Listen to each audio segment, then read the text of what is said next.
Hi, this is Dr. Laura Koniver, and today I want to focus on the healing power of water. Obviously, we know water is essential to life. It's called the elixir of life.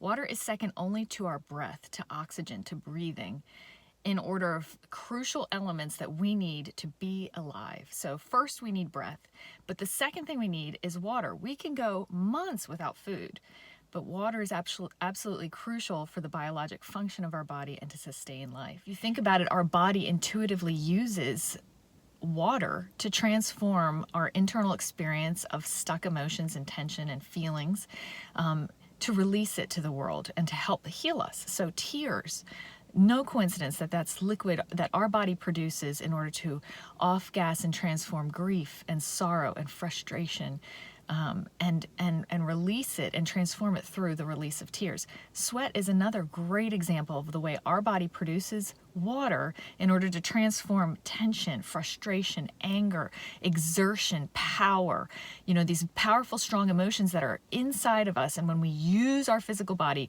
we sweat, we cry, we even use blood as the liquid medium throughout our entire body to transport nutrition, to transport oxygen, to keep our entire body running and functioning. So water in the form of blood and plasma is the life-infusing property that distributes throughout our whole body in order to make sure that we stay healthy. So we have to be really good about hydrating.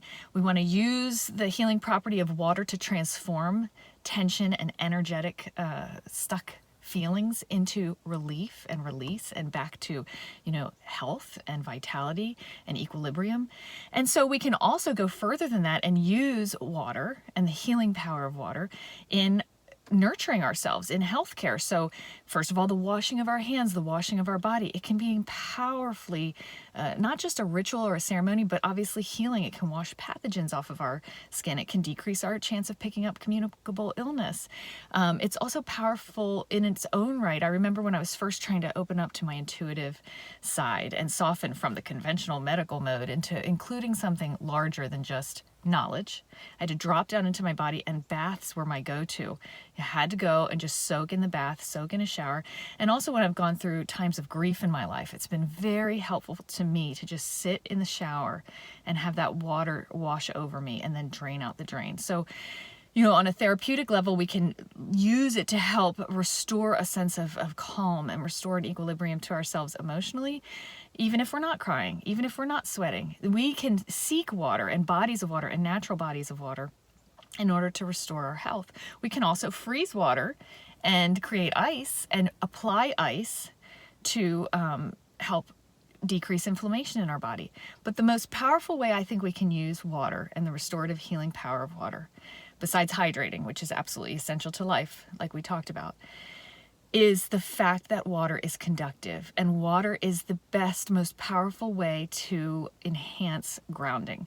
So grounding only works when we're conductive. So our skin can't be dry. It can't have a layer of dead callus or a layer of dead skin. That will impede because it's dry and it doesn't have fluid. You won't be able to get that grounding flow. So adding moisture and making sure your skin is moisturized and making sure you're internally hydrated is really important in the intention of going out and grounding. But then seeking bodies of water, healing bodies of water, or ways to add moisture to the earth outside will increase your conductivity immensely and make sure that you're immediately and powerfully grounded and that there's no resistance. And the second that one part of your body is grounded, your entire body is instantly grounded, and that's because of water. That is because the majority of our body is water, and water is that conductive that despite the bones and the organic carbon compounds that make up our cells, the fluid in our cells and the fluid around our cells make sure that we're conductive in a second, less than a second. Right? So seeking grounding through natural bodies of water, like I'm about to do, this is a testing it out for you.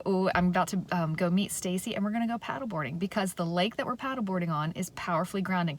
And if I'm staying up dry on my paddleboard, all I have to do is let one pinky drift into the water, which I'll try and see if I can not kill my phone and take some video footage of just the peace and the beauty of paddleboarding. And when one fingertip or one toe lazily goes over the edge of the paddleboard, even if I'm up off the water, so even if you were in a boat or a canoe or a kayak and you touch one part of the body, the water, your entire body is instantly grounded.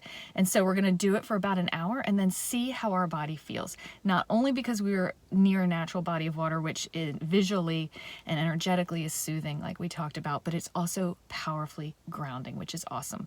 You can use that same principle if it's raining out, if there's morning dew, if you want to just spray water on your lawn or use a sprinkler, or you even just have a cup of water and you drink half and you pour half right over your feet on the ground and soak it in and use that natural moisture to really enhance grounding. And by the way, that's another one of the benefits of sweat. So the soles of our feet sweat, the palms of our hands sweat, our whole body can sweat, and that enhances grounding as well. So when you, so I believe it's a divine design that the soles of your feet are covered in sweat glands so that it naturally and innately enhances conductivity when you are walking on this earth. Same with your hands. When you're touching anything, you're adding your own moisture to make sure that that contact is instantly conductive and powerfully healing. So I could go on and on about the beautiful healing properties of water, both when we consume it, when we immerse ourselves in it, when we use it to transform through blood, sweat, and tears, and when we seek it out in the form of grounding. But let's have a real, actual physical experience where I talk to Stacey about what our goals are. We go out and paddleboard for an hour grounded, and then we'll come back and let you know how we feel. Okay, I'm here with Stacey, your favorite person, my favorite person. My favorite person. All right, so we're gonna go in this beautiful lake. We're gonna paddleboard, and I'm viewing it as a session of grounding, basically. So let's contrast before and after. Right now, you say first. How are you feeling? Well, I just taught 6 classes in a row since 6 o'clock this morning, so I'm a little frazzled, a little Yeah. just trying to get the energy balanced. Yeah. So it'll be interesting to see. Energetically, What but in your happens? physical body, everything comfy? Physically, no, I'm a little achy. Weird. A little achy around the neck. Tight. Tight. All right. Yeah? Yeah. So that's for good. me, I'm going to do a body scan, and really the only thing I have 2 things. For me, energetically, in my gut, tense. Is it? So much to do and just I'm just generally an anxious person, you know? Yeah. So I just feel that in my stomach, so we'll see how that feels. And then on my website, I carry a lot of holistic healing items and grounding tools, and I've gotten so many orders, and I pack personally every single order. So this is so stupid sounding, but I just pulling the tape, the packing tape on the packages, I have developed a tennis elbow. Just so dumb, but it hurts. Tape elbow. Yeah, tape elbow. It's the first thing I feel before I open my eyes in the morning. It hurts every time I move my arm. Holding up this camera doesn't feel that great. So let's see. Obviously, I do ground pretty much daily. Oh, don't you wish that was us? Yeah. I don't know if it got in the video. Anyway, so but I do notice usually after grounding, it's calmed the inflammation down. So we'll just see. I'm taking a mental note of where my pain level is right now, and we'll see what it is when we get off our paddle boards. Okay. I'm gonna try and take some footage while we're boarding. Yeah. Just of because I was also telling viewers that you don't have to be in the water. You can be on your paddleboard and just touching with one little finger. a finger. Yeah. That's it. So let's do it. I'm Ready? so excited. Awesome. Woohoo!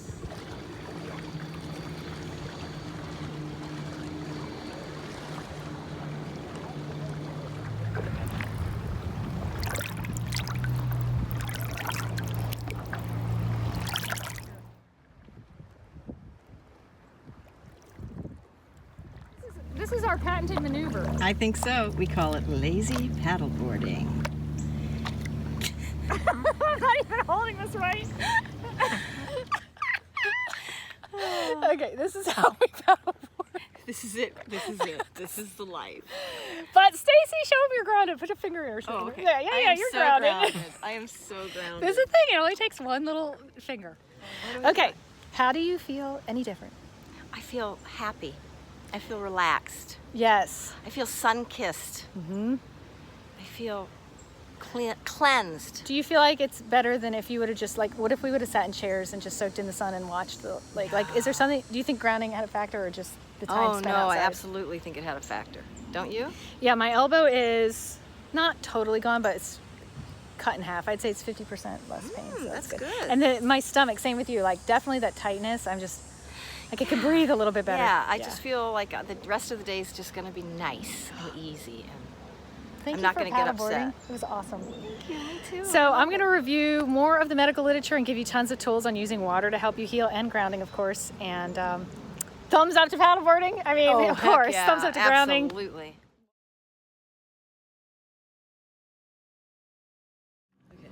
Okay. I did not shave my armpits, so please. It only takes one little finger. Only one finger. That doesn't sound right.